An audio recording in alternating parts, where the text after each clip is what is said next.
శ్రీ గురుభ్యో నమః. ఆదిత్యాయ చ సోమాయ మంగళాయ బుధాయ చ గురు శుక్ర శనిభ్యశ్చ రాహవే కేతవే నమః. శ్రీ ఆదిత్యాది నవగ్రహాధిపతాభ్యో నమః. ప్రేక్షక మహాశందరికి కూడా స్వాగతం. వారఫలాలు కార్యక్రమాల్లో కర్కాటక రాశి వారి యొక్క గ్రహచార గోచారాలు, అదేవిధంగా వృత్తి ఉద్యోగ వ్యాపారాలు, ప్రేమ పెళ్లి విషయాల్లో గ్రహచారం ఏ విధంగా ఉందో ఫలితాలను చూద్దాము. ఈ వారమంతా కూడా కర్కాటక రాశి వారికి గురుడు కర్కాటక రాశిలో, సింహరాశిలో రవి బుధ కేతు గ్రహాలు, కన్యారాశిలో శుక్రుడు, కుంభరాశిలో రాహు, మీనరాశిలో శని, ఇక చంద్రుడు మకర కుంభ మీనరాశిలో సంచారం చేస్తూ ఉన్నారు. కర్కాటక రాశి వారికి వారం అంతా కూడా ఉద్యోగంలో మంచి పురోగతి కనిపిస్తూ ఉన్నది. గురుగ్రహ ప్రభావంతో మీ ప్రతిభకు గుర్తింపు రావచ్చు.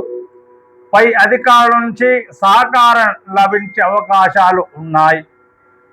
ఉద్యోగ మార్పు కోసం ప్రయత్నిస్తున్నటువంటి వారికి మంచి సమాచారం రావచ్చు. వ్యాపారస్తులకు కొత్త అవకాశాలు, కొత్త పరిచయాలు ఏర్పడతాయి. అయితే భాగస్వామ్య వ్యాపారంలో మాట ఇచ్చే ముందు 1-2 సార్లు ఆలోచన చేయడము చాలా శుభదాయకము. ధనపరంగా ఈ వారం ఆదాయం పెరిగే అవకాశాలు ఉన్నాయి. గురుగ్రహం యొక్క అనుకూలంతో కుటుంబ ఆర్థిక పరిస్థితి అంతా కూడా మెరుగుపడుతుంది. అయితే ఆకస్మిక ఖర్చులు కూడా రావచ్చును. పొదుపుపై దృష్టి పెట్టండి. పెద్ద మొత్తంలో పెట్టుబడులు పెట్టేటప్పుడు నిపుణుల యొక్క సలహాలు తీసుకోవడం చాలా శుభదాయకం. ప్రేమ విషయాల్లో సానుకూల ఫలితాలు కనిపిస్తున్నాయి. ప్రేమలో ఉన్నటువంటి వారికి సంబంధాలు మరింత బలపడవచ్చు. వివాహ ప్రయత్నాలు చేస్తున్న వారికి మంచి సంబంధాలు వచ్చే అవకాశాలు కూడా ఉన్నాయి. దూర ప్రాంతము లేదా పరిచయాల ద్వారా సంబంధాలు రావచ్చు. వివాహితులకు కుటుంబ జీవితం సాధారణంగా అనుకూలంగానే ఉంటుంది. కుటుంబ సభ్యుల యొక్క సహాయ సహకారాలు మీకు లభిస్తాయి. ఇంట్లో శుభకార్యాల గురించి చర్చలు జరుపుతారు. అయితే రవి బుధ కేతువుల యొక్క ప్రభావంతో మాటల విషయంలో అపార్థాలు రాకుండా జాగ్రత్తగా ఉండండి. పెద్దల యొక్క మాటలను గౌరవించడము శుభదాయకం. ఆరోగ్య విషయంలో సాధారణంగా అనుకూలంగానే ఉంటుంది.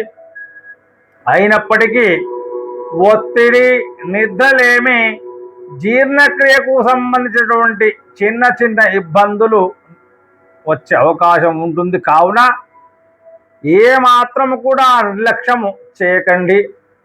ఈ కర్కాటక రాశి వారందరూ కూడా గురువారం రోజున చక్కగా దక్షిణామూర్తి ఆ యొక్క గురుదేవుని పూజా కార్యక్రమాలు చేసుకోవడం చాలా మంచిది. ఓం శ్రీ గురవే నమః అనే మంత్రాన్ని వీలైనన్ని సార్లు జపం చేస్తూ ఉండండి. అలాగే శివాలయంలో పసుపు లేదా శనగలు దానంగా ఇస్తూ ఉండండి. సోమవారం రోజున శివుడికి నీటితో, అదేవిధంగా పంచామృతాతో అభిషేకం చేసుకొని ఓం నమః శివాయ అనే పంచాక్షరి మంత్రాన్ని జపిస్తూ ఉండడం శుభదాయకం.